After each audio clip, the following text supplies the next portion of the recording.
Thank you very much once again. Let me welcome you back to this one aristocratic channel of ours. And this is MATRIC+NATED specialist. And this is very important pertaining your work. So today we are going to look and then we are going to anticipate in geography. And this is grade 10. So we are only going to look at one of the key terminologies which can arise.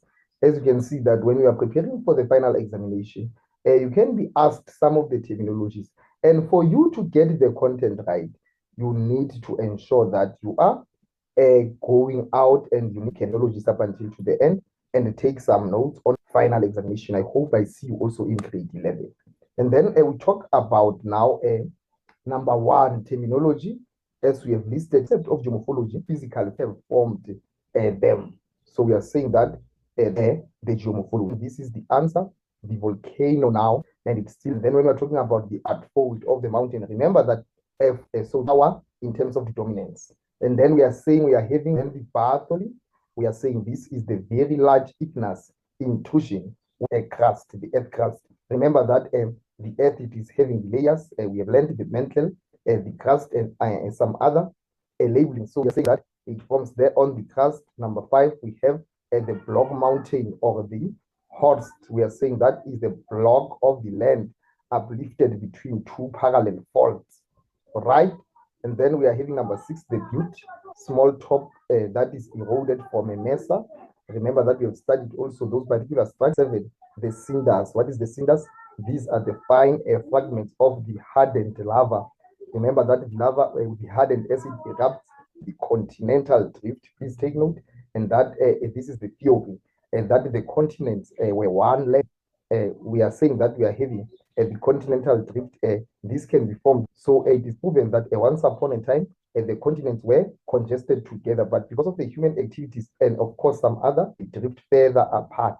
Then number 9, we've got the continental plate, and the continental plate, we are saying it is crust under the land mass. All right. And then if ever we are moving on, number 10, we are having the plates moving towards each cavaging boundaries. What is the cavaging boundaries? These are plates moving towards each other. But remember that they can surpass each other, and a centrally extreme hot layer of the earth. If ever we are moving to number 12, we've got the crust. We are saying that the crust is the outer layer of the earth. And then we are having the cuesta. That is the ridge with a gentle angle of 10 to 25 degrees. And then at 13, we're having the diverging boundaries. So we are saying when they diverge is when plates are moving apart. They are moving apart. And then number 15, we've got the dormant volcano.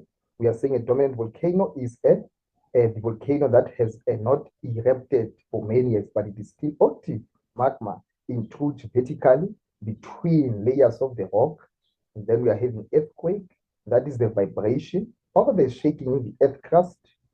And then we are having the epicenter.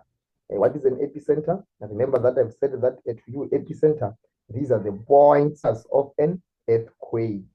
And remember that we have studied more on earthquake. Please go and revise these modules.